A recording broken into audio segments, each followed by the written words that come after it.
Okay, and we're back. Alright, so let's look at the next part, which is reinforcing. So the last part is to reinforce, whether it's alternate or response behavior, alternate or desired behavior. So let's look at the alternative behavior first. So when the student engages in an alternative behavior, provide the student with the outcome that matches the function, right? Talked about that. So make sure that the alternative reinforcement is immediate, it's consistent, and it's regular. So which means they have many times to practice it.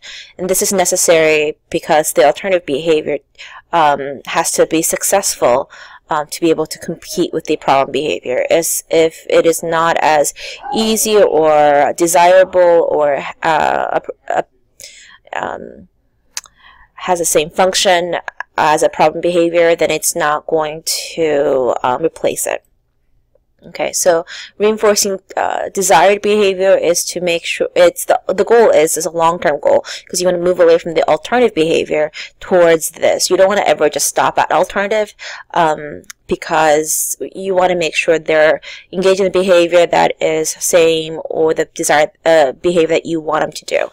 Okay, so you want to start by reinforcing a reasonable approximation. We talked about shaping before, so making sure it's in smaller chunks. So when you're doing that, make sure you consider what is a student currently doing. Does it compare to what we want? And will the rewards be delivered often enough to strengthen and maintain behavior, especially for students who are more impulsive, who need more, who are more severe, need multiple and immediate and many reinforcers. And then do we have a powerful reinforcer? Okay, so that's a reasonable expectation. If a student is currently out of the seat and off task for most of the class period and is not turning in any class a completed assignment, it's not reasonable, right, to expect this. To earn a reinforcer, student will be on task for entire class period and complete all assignment for 1 week. That's just not reasonable for this student. So the more reasonable initial goal is to be in seat and task for at least 20 minutes and then turn in at least 30% of completed for 2 consecutive days. That is something that we can ask after they have moved away from an alternative behavior when they're doing the desirable behavior. So even with a desirable behavior, you do have an ultimate goal, but it needs to be broken down to smaller steps. So when possible, use consequences for desired behavior. Again, that matches the function of the problem behavior, because at first they're not going to be natural consequences like success or teacher praise is not going to be enough. So if the function of behavior is to gain peer attention for being in our seat and doing working quietly for 30 minutes, desired behavior, the reinforcer might be something like you get to work with your buddy for 5 minutes.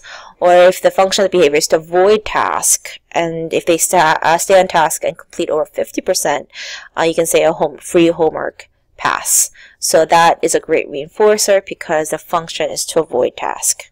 All right.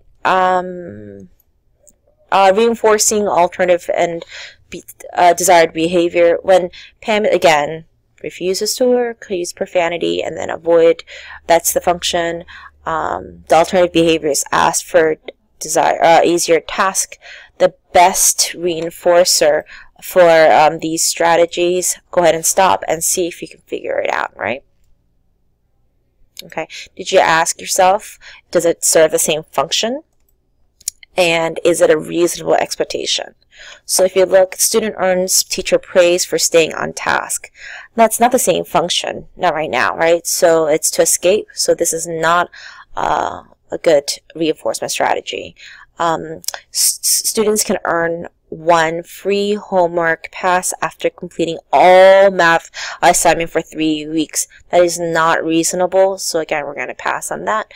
Students earn 5 extra recess minutes for completing all worksheet items. Again, that does not say the same function, right, which is to avoid work, not recess. That's not why. They don't want to gain something, they want to avoid something. So because they want to avoid something, you want to help them to avoid something, like a homework pass. All right, so that's not a good one. So let's look at the next two. Student is given an easier task when asked appropriately. Yes, that allows them to have the alternative behavior, which is to avoid the difficult task. And then students can skip 5 problems, again, avoiding the task, which is a function, for 5 long division problems completed. Okay, that's shaping towards a desired long-term behavior with a reinforcer. Okay, so let's look at another one. Go ahead and stop and try to do this on your own. Okay. All right, so Ronnie, again, same thing. Noises make faces appear to attain peer attention. Let's look at the first one. The student is allowed to sit by a preferred peer for 15 minutes if he is quiet and on task during seat every day for a week. Again, we're asking ourselves, does it address a function? Is it a reasonable expectation? It is not a reasonable expectation every day for a week. Next one, student will receive free homework pass if he has no problem during a behavior during independent seat work. Again, does that address the function? Yes. Is it a reasonable expectation? No. Student is allowed to work with a peer when he makes noises and faces. Is that address a function? Yes. Work with a peer. Is it a reasonable expectations? He's allowed to do that when he makes noises and faces.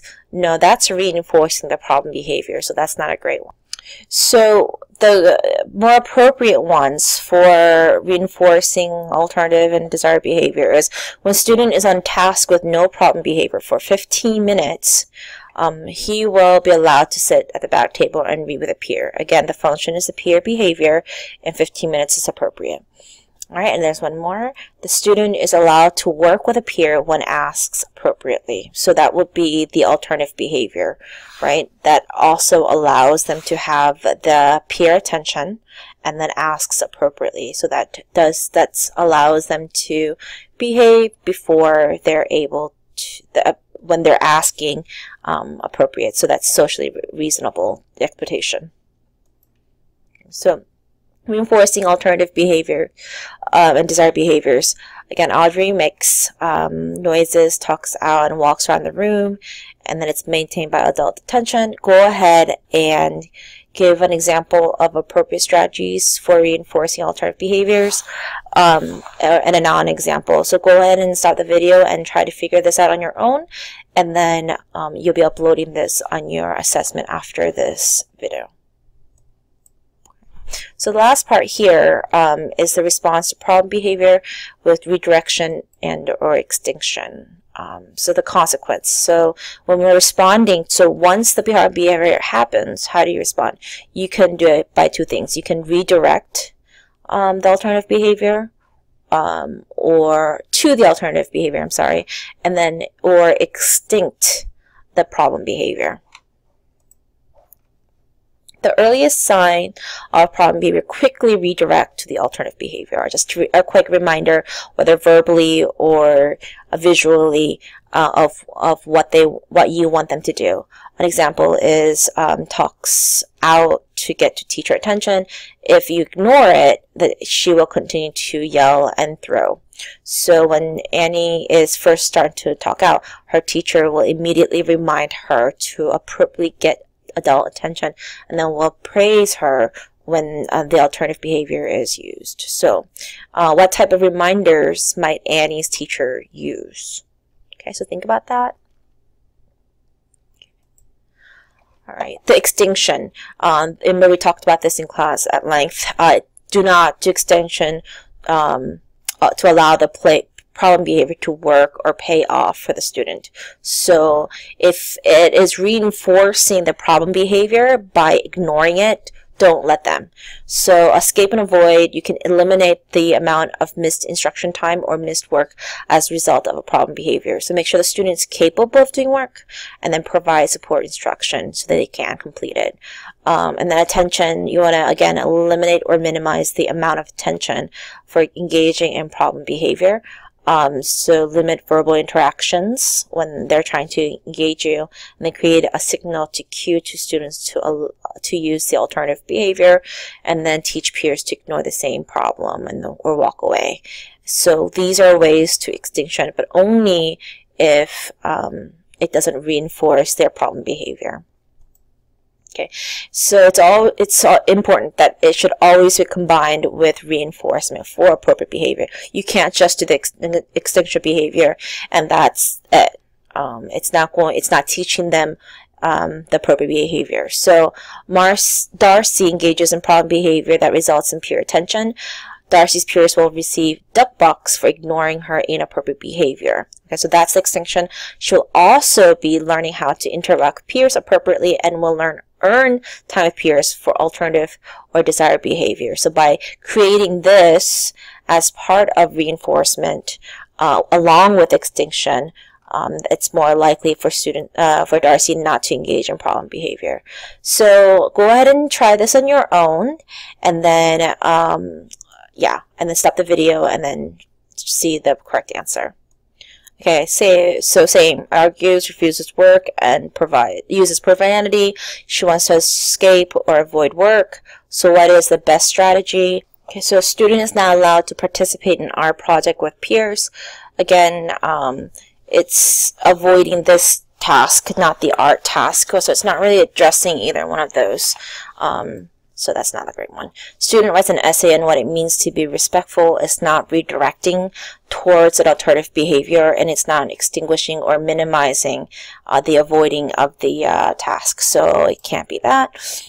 When student begins to argue, she's quickly prompted to ask for an easier task, whether it's visually or verbally. So that's prompting towards alternative behaviors. That's redirection. We want to do that.